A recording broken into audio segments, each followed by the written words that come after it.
والعاقبة للمتقين والصلاة والسلام على سيد الأنبياء والمرسلين وعلى آله وأصحابه أجمعين. أما بعد فقد قال الله تبارك وتعالى في الكلام المجيد والفرقان الحميد: فأعوذ بالله السميع العليم من الشيطان الرجيم. بسم الله الرحمن الرحيم. لو أنزلنا هذا القرآن على جبل لرأيته خاشعا متصدعا من خشية الله. وقال الله تبارك وتعالى: إنا أنزلناه في ليلة القدر وما أدراك ما ليلة القدر إلى آخر الآية. صدق الله العظيم. محترم برادران اسلام، عزیز بھائی دوستو بزرگ،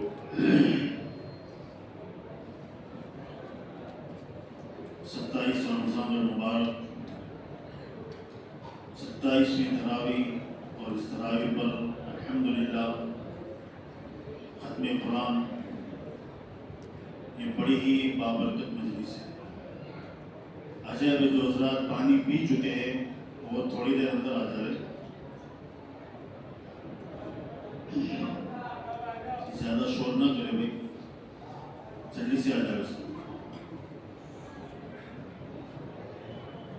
قرآن کریم کا اختتام اور اس کی مجلس اور اس کے عنوان پر یہ بیان رکھا گیا تو واقعی میں اس کا موضوع بھی عظمت قرآنی بنتا ہے کہ اس کے اوپر تھوڑی روشنی ڈالی جائے. اور بڑے مبارکباد ہے دونوں حفاظ کہ جنہوں نے ہمیں قرآن کریم سنایا. اللہ سبحانہ و تعالیٰ ہم تمام کی طرف سے ان کو جزائے خیر عطا فرمائے، بہتر سے بہتر بدلہ عطا فرمائے. ورنہ اگر یہ نہ سناتے یا کوئی حافظ تیار نہ ہوتا ہماری قوم کے اندر تو ہم کیا کرتے؟ یہ سب سے بڑا سوال ہے. اگر کوئی حافظ نہ ہوتا تو ہم کیا کرتے؟ گھروں میں تراویح پڑھنی پڑتی بیوی کے ساتھ میں الگ تراویح. اللہ کا احسان ہے کہ اللہ نے ہمیں اتنے حفاظ دیے.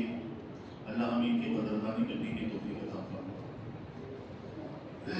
قرآن کریم یہ اللہ سبحانہ و تعالیٰ کا کلام ہے، اللہ کی کتاب ہے، اللہ کی صفت ہے.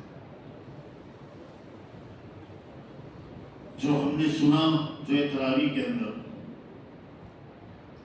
سب سے عظیم الشان کلام ہے. دنیا کے اندر اس کے مقابل کا کوئی کلام نہیں، اس کے برابر کا کوئی کلام نہیں، اس کے جیسا کوئی کلام نہیں پوری کائنات کے اندر. اس لیے کہ دنیا کی ہر چیز مخلوق ہے، دنیا کی ہر چیز مخلوق ہے. فرشتے اللہ کی مخلوق ہے، انسان اللہ کی مخلوق ہے، جنات اللہ کی مخلوق ہے، زمین آسمان یہ سب اللہ کی مخلوقات ہے. یہاں تک کہ پیغمبر اور رسول یہ بھی اللہ کی مخلوق ہے. یہاں تک کہ میرے اور آپ کے آقا تاجدار مدینہ محمد عربی فخر العالم جناب محمد رسول اللہ صلی اللہ علیہ وسلم یہ بھی مخلوق ہے. علی بھی مخلوق ہے، حسن حسین بھی مخلوق ہے، غوث قطب ابدال یہ سب مخلوق ہے. یہ سب کیا ہے؟ یہاں تک کہ اللہ کا عرش، اللہ کا جو عرش ہے وہ بھی مخلوق ہے. وہ بھی کیا ہے؟ مخلوق ہے. آپ کو قرآن کی عظمت اس سے سمجھ میں آئے گی. اللہ کا عرش بھی مخلوق ہے، لیکن کلام اللہ قرآن کریم یہ مخلوق نہیں ہے، یہ اللہ کی صفت ہے، اللہ کا کلام ہے. یہ کرسی جس کے اوپر میں بیٹھا ہوں اس کو کسی نے بنایا، اس کو کسی نے بنایا. یہ مسجد جو ہماری تعمیر ہوئی اس کو بھی کسی نے بنایا. یہ منبر جو آپ کو نظر آ رہا ہے پیچھے یہ بھی کسی نے بنایا ہے، کسی کے بنانے سے بنایا. کسی کے ہاتھ کی محنت، کسی کا دماغ چلائے، کسی کے ہاتھ چلے، کسی کے آنکھیں جاگیے، بہت سارے لوگوں نے اس کے پیچھے کام کیا ہے. اس کا کوئی بنانے والا ہے، یہ مخلوق ہے. آسمان اللہ نے بنایا، یہ بنا ہوا اللہ کی بنائی ہوئی چیز ہے. زمین اللہ کی بنائی ہوئی چیز ہے. ہم سب کو اللہ نے بنایا ہے، لیکن قرآن کریم یہ اللہ کا بنایا ہوا نہیں ہے. یہ اللہ کا، بات سمجھ رہے ہو کہ نہیں میری؟ قرآن کریم یہ اللہ کا بنایا ہوا نہیں ہے، یہ اللہ کی ذات میں سے نکلا ہوا. یہ کیا ہے؟ اللہ کی جیسے میں ابھی آپ سے کلام کر رہا ہوں، بات کر رہا ہوں، تو یہ جو الفاظ نکل رہے ہیں یہ میں نے بتایا میرے اندر سے آ رہے ہیں۔ کہاں سے آ رہے ہیں؟ میرے اندر سے یہ الفاظ نکل رہے، الفاظ آ رہے۔ اسی طریقے سے یہ کلام اللہ ہے، یہ اللہ کی مخلوق نہیں، یہ خود اللہ کی ذات میں سے نکلا ہوا، یہ خود جس کو اللہ نے پڑھا ہے، جس کو اللہ سبحانہ و تعالیٰ نے خود پڑھا ہے، یہ اللہ کا کلام۔ اس کی عظمت کا اندازہ ہم نہیں لگا سکتے، اس کی عظمت کا اندازہ ہم نہیں لگا سکتے کہ یہ کیا ہے۔ اسی لیے قرآن کریم جو ہے اللہ سبحانہ و تعالیٰ کی کتاب ہے، اللہ کا کلام ہے، اللہ کی صفت ہے، اللہ سبحانہ و تعالیٰ کی صفت۔ اس لیے قرآن کریم جب بندہ پڑھتا ہے تو گویا کہ وہ اللہ سے باتیں کرتا ہے۔ کس سے باتیں کرتا ہے؟ اللہ عز و جل سے باتیں کرتا ہے۔ حضرت علی رضی اللہ تعالیٰ عنہ کا مشہور مقولہ، حضرت علی کا مشہور مقولہ، حضرت علی فرمایا کرتے تھے کہ میرا جب دل کرتا ہے کہ میں اللہ سے کلام کروں، اللہ سے باتیں کروں، تو میں نماز پڑھنے لگ جاتا ہوں۔ کیا کرتا ہوں میں؟ نماز پڑھنے کے لیے لگ جاتا ہوں۔ کہ نماز کے اندر کیا ہوتا ہے کہ بندہ اللہ سے کلام کرتا ہے، اللہ سے باتیں کرتا ہے، روبرو فیس ٹو فیس اللہ سے باتیں ہو رہی ہے۔ لیکن یہ چیز ہر ایک کو نصیب نہیں ہوتی، ہر ایک کو حاصل نہیں ہوتی۔ اس کے لیے وہ نماز بنانی پڑتی ہے پہلے، تب جا کے یہ دلوں کے اندر یہ بات پیدا ہوتی ہے کہ ہاں میں اللہ سے باتیں کر رہا ہوں۔ نماز کے اندر آدمی کیا کرتا ہے؟ اللہ سے ڈائریکٹ باتیں کرتا ہے۔ اس لیے ہم کیا پڑھتے ہیں نماز میں؟ سبحانک سبحانک اللہم و بحمدک و تبارک اسمک و تعالی جدک ایاک و ایاک نستعین۔ یہ سب کیا ہے؟ یہ کیا ہے؟ کا جو آ رہا ہے کیا ہے؟ جیسے ہم سامنے میرے اب بیٹھے ہوئے میرے سامنے، میں ان سے اگر کوئی کلام کروں تو یہ کا الفاظ استعمال ہوگا کہ میں آپ سے کہہ رہا ہوں، آپ سے کہہ رہا ہوں، آپ سے کہہ رہا ہوں۔ مخاطب اس کو کہتے ہیں، میرے سامنے جو موجود۔ ہم کیا پڑھتے نماز کے اندر؟ سبحانک و بحمدک و تبارک اسمک و تعالی جدک۔ مطلب اللہ کو ڈائریکٹ فیس ٹو فیس کہہ رہے اے اللہ تو بڑا عالیشان ہے، ساری تعریفیں تیرے لیے، ساری حمد تیرے لیے، ہم تیری عبادت کرتے ہیں، تجھ سے مدد طلب کرتے ہیں۔ یہ اللہ اور بندے کے بیچ کے اندر بات چیت ہو رہی، اللہ اور بندے کے بیچ کے اندر بات چیت ہو رہی۔ اور پھر آگے حضرت علی فرماتے ہیں کہ جب میرا من کرتا ہے کہ اللہ مجھ سے باتیں کرے تو میں قرآن پڑھنے لگتا ہوں۔ کیا کرتا ہوں میں؟ قرآن پڑھنے لگتا ہوں۔ کہ جب اللہ مجھ سے قرآن کے ذریعے سے اللہ ہم سے کلام کرتا، اللہ سبحانہ و تعالیٰ ہم سے کلام کرتا ہے۔ اس لیے عظیم الشان کتاب ہے، عظیم الشان کلام ہے۔ اس کی عزت اللہ ہمیں نصیب فرمائے، اس کا احترام اللہ سبحانہ و تعالیٰ ہمیں نصیب فرمائے۔ کہ اسی کتاب ایسا کلام ہے کہ جس نے بڑے بڑے شاعروں کو، بڑے بڑے ادیبوں کو، بڑے بڑے فصحاء اور علماء کو دانت جو انگلی چبانے کے اوپر مجبور کر دیا ہے۔ بڑے بڑے ادیب عربوں کے اندر سب سے زیادہ جو زور تھا وہ شاعروں کا زور تھا۔ کس کا زور تھا؟ شاعروں کا۔ ایک سے ایک بڑھ کر شاعر تھے عربوں کے اندر، اور شعر شاعری کے اوپر ایک دوسرے کے اوپر فخر کیا کرتے ہیں۔ اس نے ایسا شعر کہا، اس سے بڑھ کر ایک شاعر گزرا ہے، وہ اس سے اچھا شعر کہنے کی کوشش کرتا ہے۔ ایک سے ایک شاعر گزرے عربوں کے اندر، اس لیے کہ ان کی زبان عربی ہے، اور اپنے سوا، اپنے علاوہ ہر کسی کو یہ اجمی کہتے ہیں۔ اپنے سوا ہر کسی کو کیا کہتے ہیں؟ اجمی کی گونگے۔ کلام ہمارے پاس ہے، کلام کس کے پاس ہے؟ خطابت ہمارے پاس ہے، شعر ہمارے پاس ہے، کلام کرنے کا انداز یہ بھی ہمارے پاس ہے، جو ہے زبان جس سے بولا جائے وہ بھی ہمارے پاس ہے۔ اس کے علاوہ دنیا کے اندر جتنی زبانیں، جتنی لینگویج ہے، اس کو وہ زبان ہی نہیں سمجھتے۔ وہ کیا نہیں سمجھتے اس کو؟ یہ کوئی زبان ہی نہیں، زبان تو عربی ہے۔ زبان تو کون سی ہے؟ عربی۔ بڑے بڑے شاعر پیدا ہوئے عربوں کے اندر، بڑے بڑے شعراء پیدا ہوئے عربوں کے اندر۔ میرا دستور تھا کہ جب کوئی شاعر شعر لکھتا تھا، جب کوئی شاعر شعر لکھتا تھا تو اس شعر کو لکھ کر جو ہے بیت اللہ شریف کی دیوار پر چپکا دیا جاتا۔ بیت اللہ شریف کی دیوار پر اس کو چپکا دیتے تھے، پھر دوسرا شاعر لکھتا اس کو چپکا دیتے تھے۔ پھر ایک ہوتا تھا قومی شاعر، ایک کون ہوتا تھا؟ قومی شاعر، یعنی سب سے بڑا شاعر، سب سے بڑا شاعر جس کو قوم نے جس کا انتخاب کیا، قوم نے جس کا انتخاب کیا، ایسا بڑا شاعر ہوتا تھا، وہ آتا اور پھر جو ہے شعروں کو پڑھتا اور پھر شعر پڑھ کر نمبر دیتا تھا کہ اس کا پہلا نمبر، اس کا دوسرا نمبر، اس کا تیسرا نمبر، اس کا شعر سب سے اچھا ہے، اس کا شعر سب سے اچھا ہے، اس کا شعر سب سے اچھا ہے، اس طریقے سے نمبرات دیتا تھا۔ جب سورہ کوثر نازل ہوئی، سورہ کوثر نازل ہوئی، کوثر انا اعطیناک الکوثر فصل لربک وانحر ان شانئک هو الابتر، سب سے مختصر ترین سورت قرآن کریم۔ جب یہ نازل ہوئی تو ایک صحابی نے وہ لکھ کر بیت اللہ شریف کی دیوار پر چپکا دی۔ ایک صحابی نے وہ سورہ کوثر لکھ کر بیت اللہ شریف کی دیوار پر چپکا دی۔ اب وہ قومی شاعر آیا، وہاں سے شعر پڑھنا شروع کیا، اس نے فلاں کا شعر، فلاں کا شعر، فلاں کا شعر، اور اخیر کے اندر اس کی نظر انا اعطیناک الکوثر کے اوپر پڑی۔ اس کی نظر کہاں پڑی؟ سورہ کوثر کے اوپر پڑی، تو پڑھ کر جو کھڑا رہ گیا، پھر آگے بڑھا، پھر پیچھے آیا اور پھر کھڑا ہو کے دوبارہ پڑھنے لگا اس کو، اور دوبارہ پڑھنے کے بعد وہی کھڑا رہا اور اس نے ایک پیارا جملہ کہا، اس نے ایک پیارا جملہ کہا اور بڑے آسان عربی کے اندر اس نے یہ جملہ کہا، بے ساختہ وہ بول پڑا۔ اس کے الفاظ کیا تھے؟ آج بھی کتابوں کے اندر لکھے ہوئے ہیں، اس کے الفاظ یہ تھے، سورہ کوثر کو پڑھنے کے بعد اس نے جو ہے اپنی زبان مبارک سے یہ الفاظ نکالے کہ واللہ ما ھذا کلام البشر، کہ اللہ کی قسم، رب کعبہ کی قسم، یہ کسی انسان کا کلام نہیں ہو سکتا، یہ کسی انسان کا کلام ہو ہی نہیں سکتا، اس لیے کہ وہ عرب تھے۔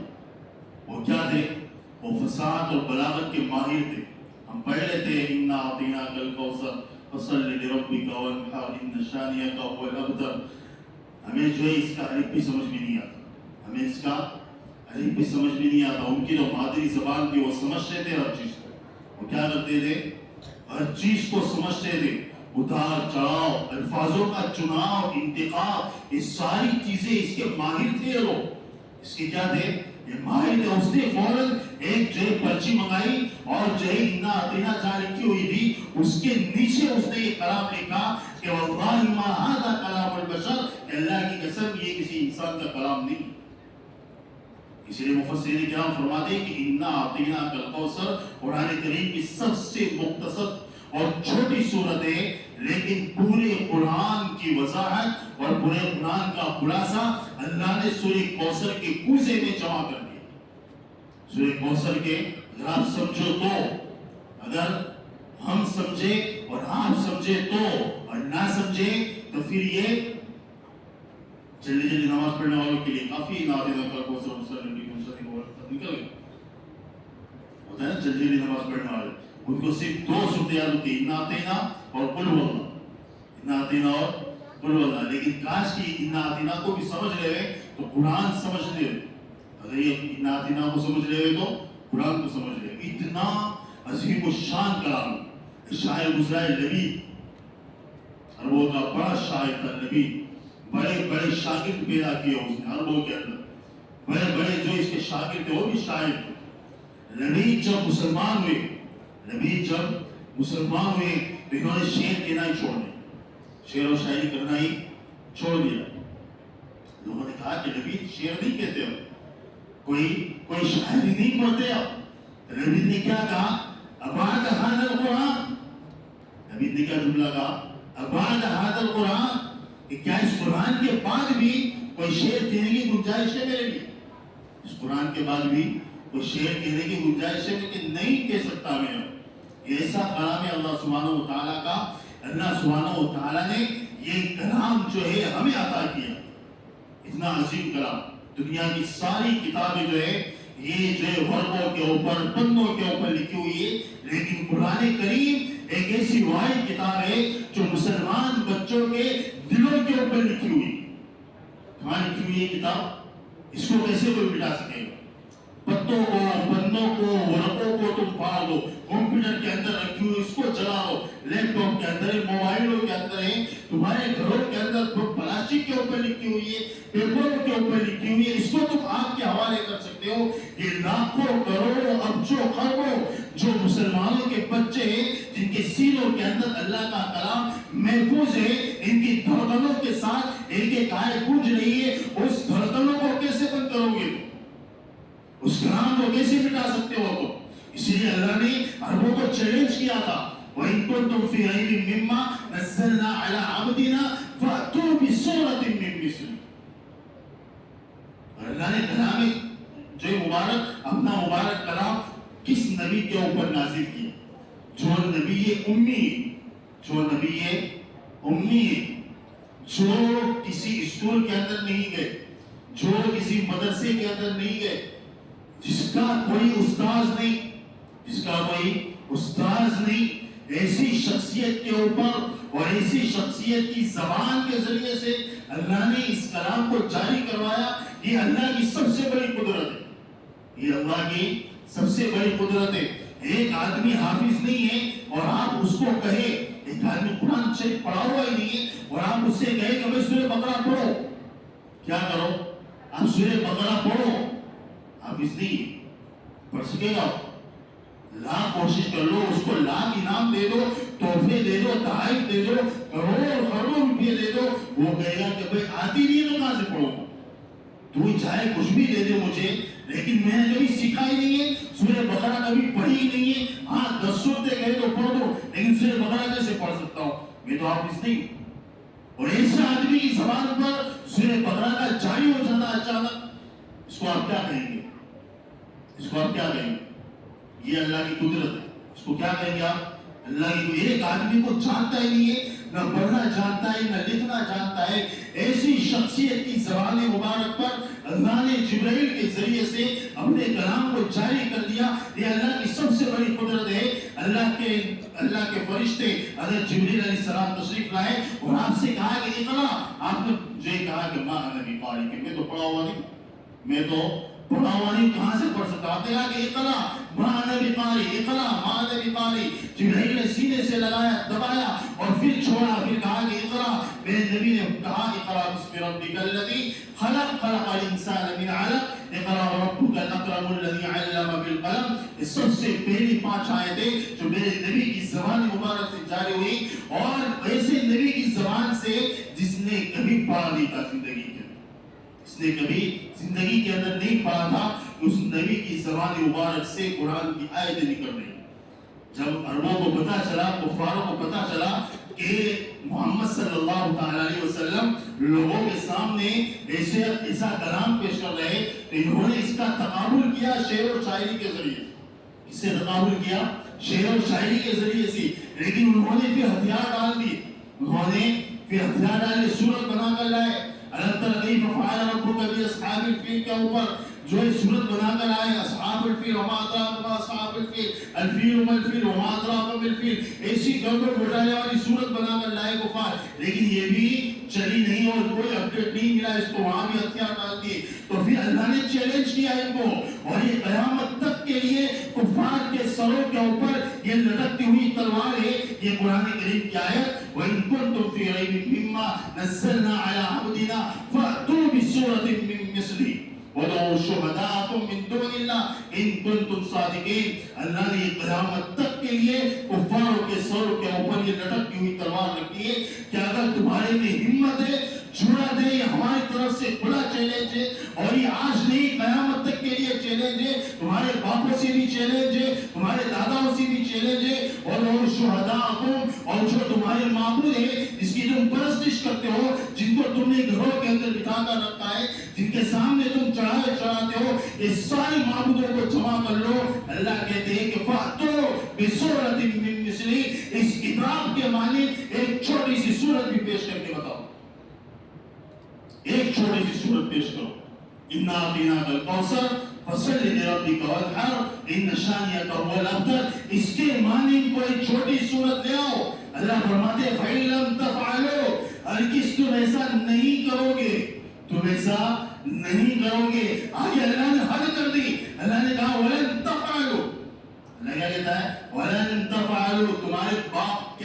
ہمت نہیں ہے، تمہارے باپ کے اندر بھی ہمت نہیں ہے. وَلَن تَفْعَلُوا، اللہ کہہ رہا ہے کہ ہرگز تم یہ نہیں کر سکتے. جاؤ قیامت تک کے لیے چیلنج ہے تمہیں کہ قرآن جیسی ایک آیت پیش کر کے بتاؤ، قرآن جیسی ایک آیت بھی پیش کر کے بتا دو، چیلنج ہے تمہیں. آج تک دنیا کا کوئی انسان، دنیا کا کوئی جو سبقت لسانی والا انسان اور دنیا کا جو فصیح اور بلیغ ترین انسان ہے آج بھی نہیں پیش کر سکا اور نہ قیامت تک پیش کر سکے گا. یہ سب سے بڑا معجزہ ہے اللہ کے کلام. یہ کس کا معجزہ ہے؟ اللہ سبحانہ و تعالیٰ نے اپنے محبوب نبی کو جو معجزات عطا فرمائے. علماء کرام فرماتے ہیں کہ اللہ اگر دوسرے معجزے اپنے نبی کو نہ دیتا اور صرف قرآن دے دیتا، ایک معجزہ سارے معجزوں کے برابر تھا. ایک معجزہ، اللہ کے نبی کو کتنے معجزے عطا کیے گئے کوئی شمار نہیں کر سکتا ہے. چاند کے دو ٹکڑے ہو جانا کتنا بڑا معجزہ، کتنا بڑا معجزہ.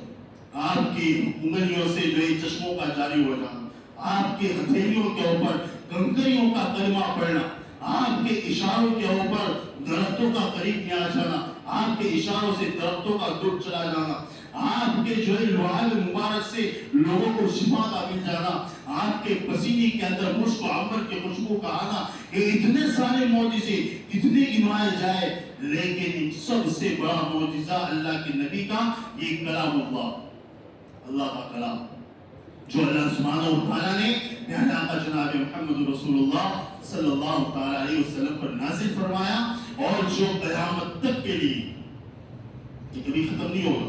یہ کبھی اس لیے کہ کلام اللہ یہ مخلوق نہیں ہے، یہ مخلوقات ساری کی ساری ختم ہو جائے گی، لیکن اللہ کا کلام یہ ختم ہونے والا نہیں ہے. یہ تو اس کی عظمت کا حال ہے. لیکن جو چیزیں جو کلام اللہ سے قرآن کریم سے وابستہ ہو جاتی، جو چیزیں اللہ کے کلام سے وابستہ ہو جاتی ہے، جڑ جاتی ہے، لگ جاتی ہے، جس کو اللہ کے کلام کی نسبت حاصل ہو جاتی ہے، ان چیزوں کے بھی ریٹ بڑھ جاتے ہیں، اس کے بھی بھاؤ کیا ہو جاتے ہیں، بڑھ جاتے ہیں. جیسے یہ مہینہ رمضان المبارک، جیسے رمضان المبارک کا مہینہ، اس کی عظمت کس وجہ سے، اس کی عظمت کس بنیاد کے اوپر؟ روزے کی وجہ سے، تراویح کی وجہ سے.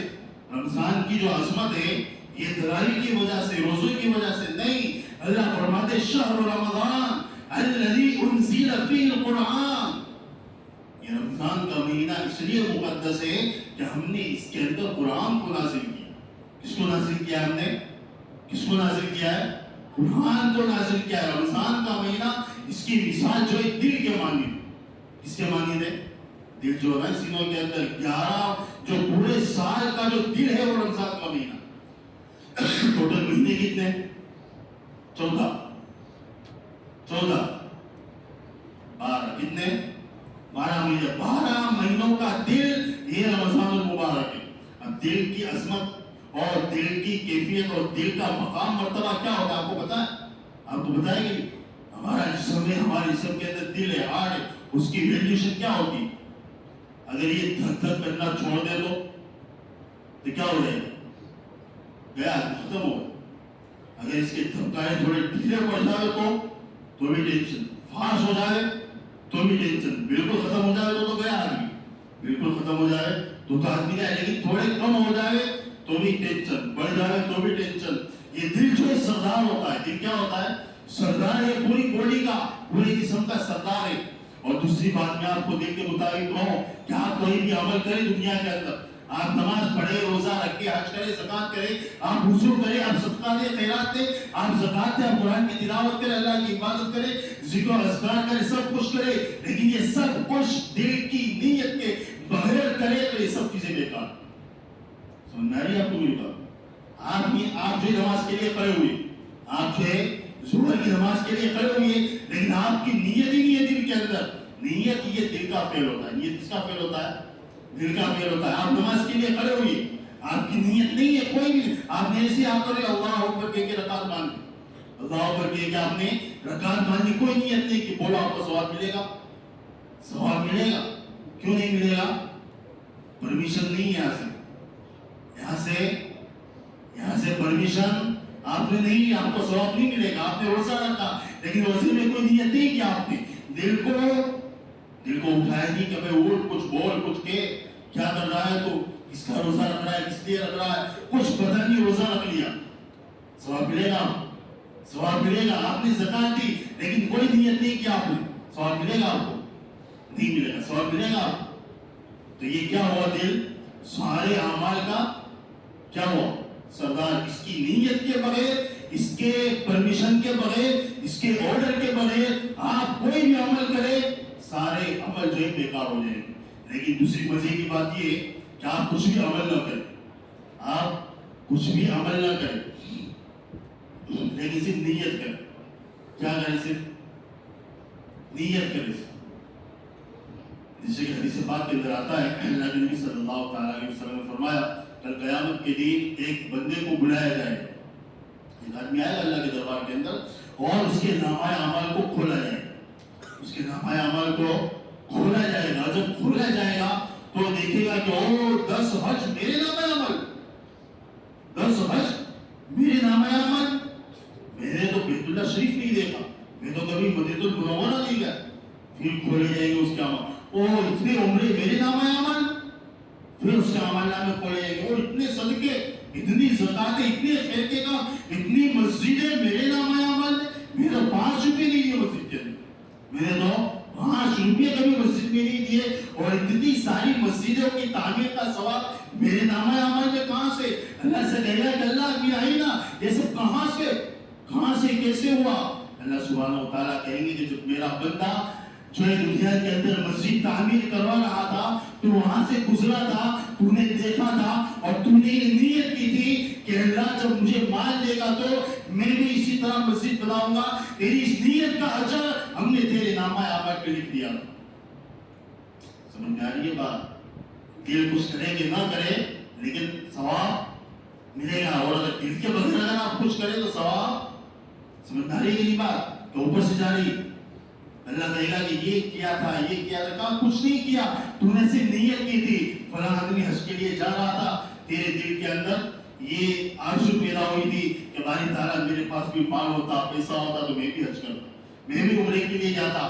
آدمی جو ہے تہجد کی نیت سے سو گیا، اس نے پکی نیت کی رات کو کہ اللہ تہجد پڑھوں گا. تہجد میں اس کی آنکھ نہیں کھلی، سیدھا فجر کے اندر اس کی آنکھ کھلی. اللہ فرماتے ہیں کہ ہم اس کو تہجد کی نماز کا ثواب دیں گے اگرچہ اس نے نہیں پڑھی لیکن اس کے دل کی نیت تھی، اس کے دل کی نیت تھی، اس کے دل کا فعل تھا، اس کے دل کا ارادہ تھا. اب اس کو اس کا اجر دیں گے، ثواب دیں گے. تو مطلب کیا نکلا میری بات کا کہ رمضان یہ 11 مہینوں کا دل ہے.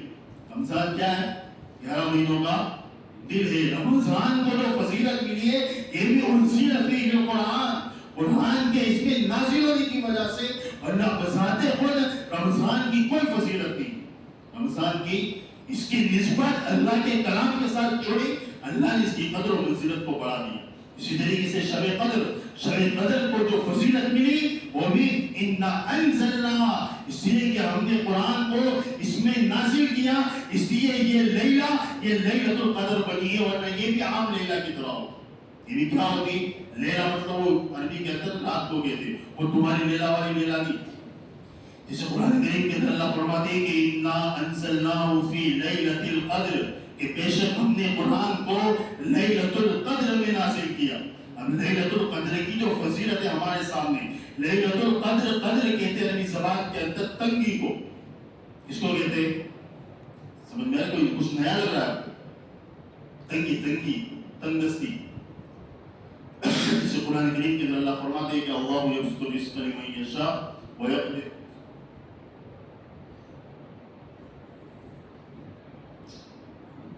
اللہ یبسط الرزق لمن یشاء من عباده ویقدر، کہ اللہ سبحانہ و تعالیٰ اپنے بندوں میں سے جس کا رزق چاہتے ہیں پھیلا دیتے ہیں اور جس کا رزق چاہتے ہیں تنگ کر دیتے ہیں. یہاں ویقدر، یہاں کیا ہے؟ ویقدر. یہ بھی قدر. اس کی تفسیر کیا ہوگی پھر؟ انا انزلناہ فی لیلۃ القدر، یہ تنگی والی رات کیسے ہے؟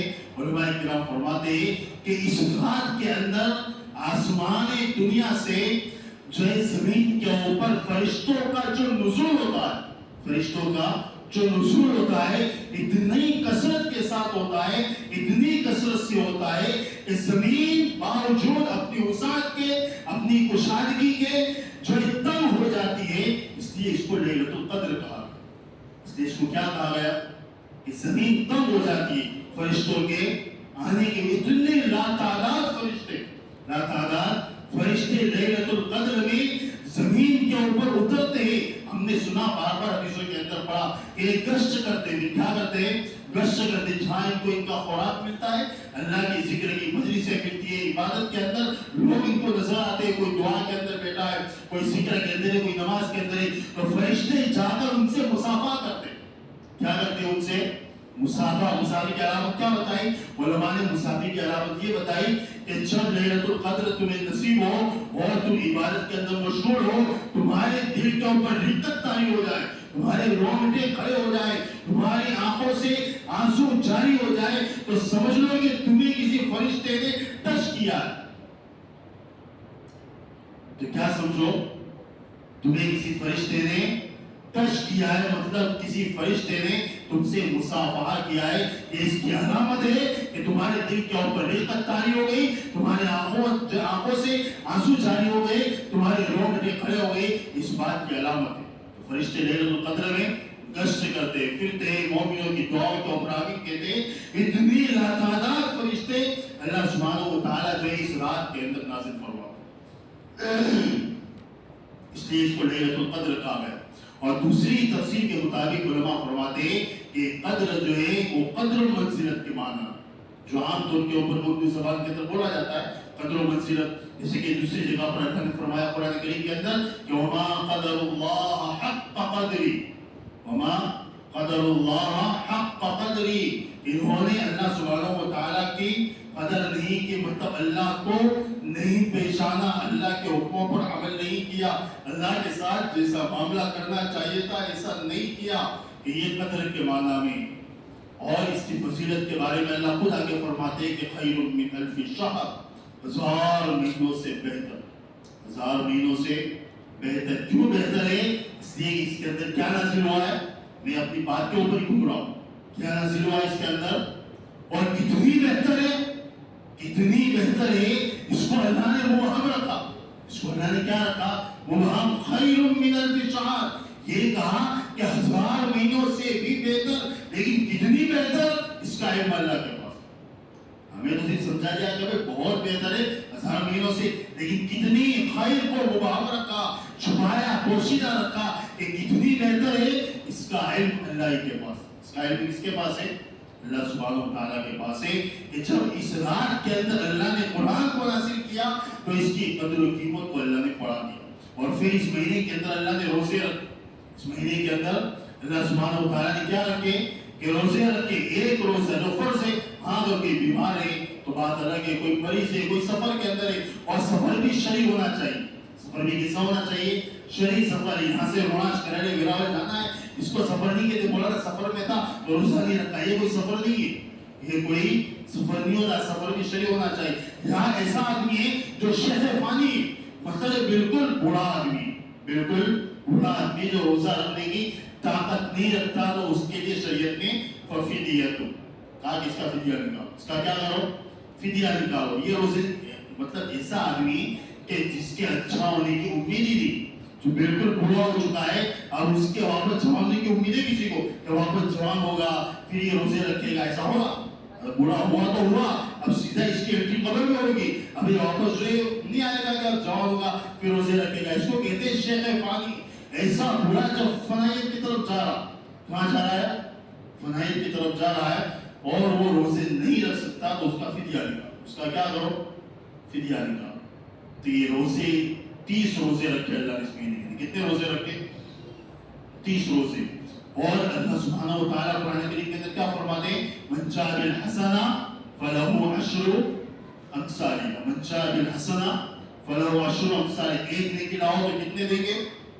کتنے؟ بولو تو صحیح، پورا مہینہ سنائے یار، کچھ تو بول لو اللہ کے بندوں، خدا کے واسطے، پورا مہینہ سن کے میں بول بول کے تب چکا، آپ تو کچھ بولو۔ ایک نیکی ہم کریں گے تو علم تو ہونا چاہیے کہ نہیں، اتنا علم تو ہونا چاہیے کہ نہیں ہمارے پاس کہ بھائی میں 1 روپیہ دوں گا تو اللہ کتنے دے گا واپس.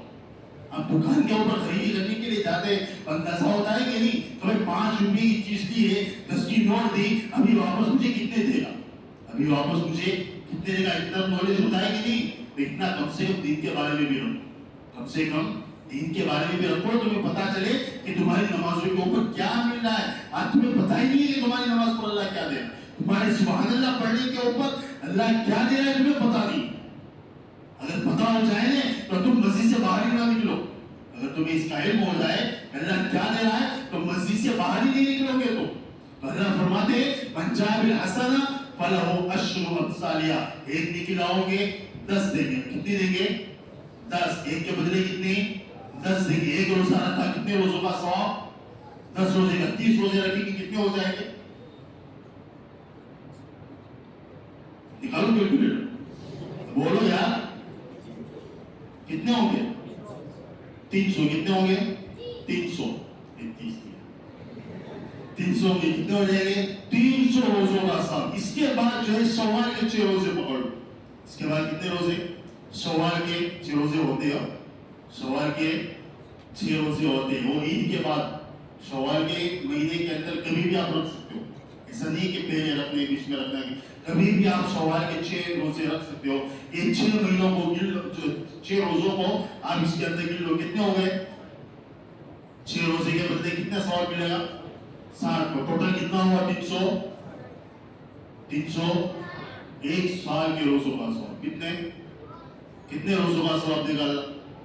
میرا حساب تمہاری سمجھ شریف نہ آ رہا ہے کہ نہیں؟ سمجھ نہ آ رہا ہے کہ میرا حساب؟ ایسے ٹیچر کو بلاؤ کتنے روزوں کا ثواب ملے گا؟ 360 روزوں کا. تو رمضان کے بعد بھی 6 روزے رکھنے کی بھی کوشش کرنی چاہیے. اگرچہ نفلی ہے لیکن ہے بڑے قیمتی. اگرچہ نفلی روزے لیکن ہے بڑے قیمتی. ٹائم بہت زیادہ ہو, 11 بج چکے. اب میری باتیں تو ختم نہیں ہوگی. تو کہنے کا حاصل یہ میرے دوستوں کہ اللہ سبحانہ و تعالیٰ نے ابھی 4-5 دن دیے, ہمیں اس کی قدر کریں. کیا کہ اس کو وصول کریں, اپنے اوقات کو برباد نہ کرے, اپنی زندگی کو برباد نہ کرے, اس کو وصول کرے اور اللہ سے جو ہے مانگے, خود مانگے, اپنے لیے مانگے اور ہمارے جو بھائی پریشان حال ہے ان سب کے لیے مانگے. اور خاص طور کے اوپر میں آپ کو تاکید کرتا ہوں کہ ہمارے فلسطینی بھائیوں کے لیے خصوصی دعا کریں, ان کی طرف سے صدقہ کرے, خیرات کرے. میں آپ کو ایک مختصر خطبہ سنا کے اپنی بات کو ختم کر دیتا ہوں. رمضان سے پہلے فلسطین کے امام نے جو خطبہ دیا تھا, دنیا کا سب سے مختصر ترین خطبہ اور سب سے دردناک خطبہ تھا. کیسا خطبہ تھا؟ دنیا کی تاریخ کے اندر ایسا مختصر خطبہ, چھوٹا خطبہ آج تک نہیں دیا گیا. اتنا چھوٹا خطبہ آج تک نہیں دیا گیا. وہ شیخ محمود نے دیا تھا. شیخ محمود نے جو فلسطین کے اندر خطبہ دیا تھا رمضان سے پہلے, اپنے خطبے کے اندر صرف اتنی بات کہی کہ انہوں نے, اور یہ کہہ کر ممبر سے نیچے اتر گئے. انہوں نے اپنی جو خطبے کے اندر عربی کے اندر کہا, میں اس کو جو ہے اپنے الفاظ کے اندر بیان کرتا ہوں. انہوں نے صرف اتنا جملہ کہا تھا کہ 30,000 فلسطینی شہداء, 30,000 فلسطینی شہداء, 70,000 زخمی اور 20 لاکھ بے گھر لوگ فلسطین کے اگر اس امت کو نہیں جگا سکتے تو میری آدھے گھنٹے کی تقریر کا کوئی فائدہ نہیں.